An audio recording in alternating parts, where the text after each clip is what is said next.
Olá, camaradas, sejam todos bem-vindos à nossa primeira aula do nosso curso de Matemática Financeira. Na aula de hoje veremos alguns conceitos básicos, como o de juros, de taxa de juros e suas representações, a taxa percentual e a taxa unitária. Veremos também o diagrama do fluxo de caixa e algumas regras básicas. Todas as referências utilizadas estão na descrição do vídeo.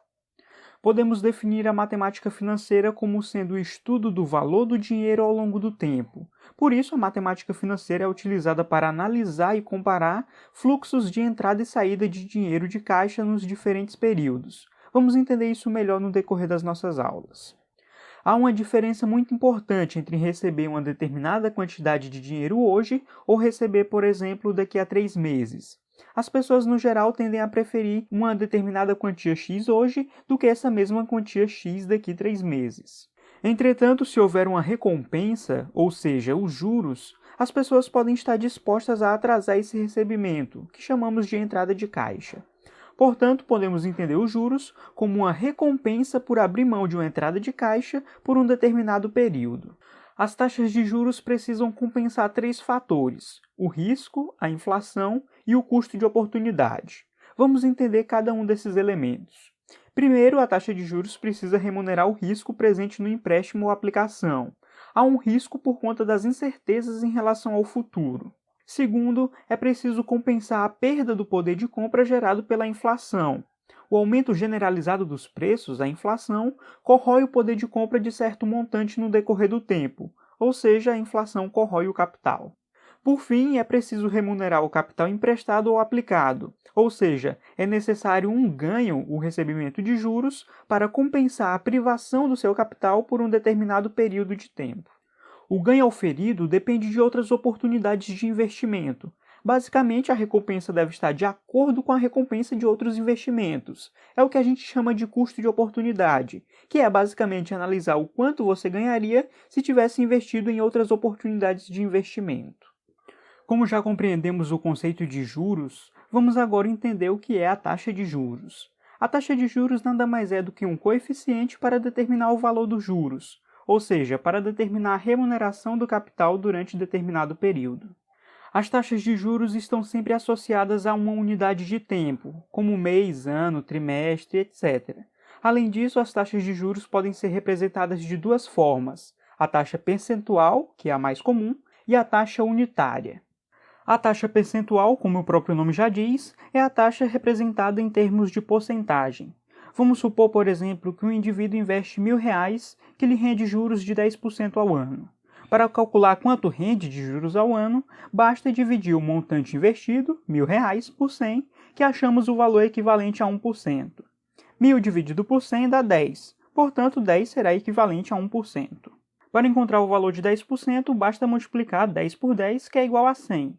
Portanto, o indivíduo que investe R$1.000 recebendo 10% de juros ao ano, receberá uma recompensa, juros, no valor de R$100 ao final do ano. Temos também a taxa unitária, que é a remuneração por unidade de capital em determinado período de tempo. Para encontrar a taxa unitária, basta dividir o juro obtido pelo montante de capital aplicado.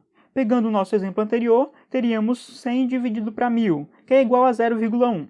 E se multiplicarmos a taxa unitária pelo montante de capital, encontraremos a recompensa obtida, os juros.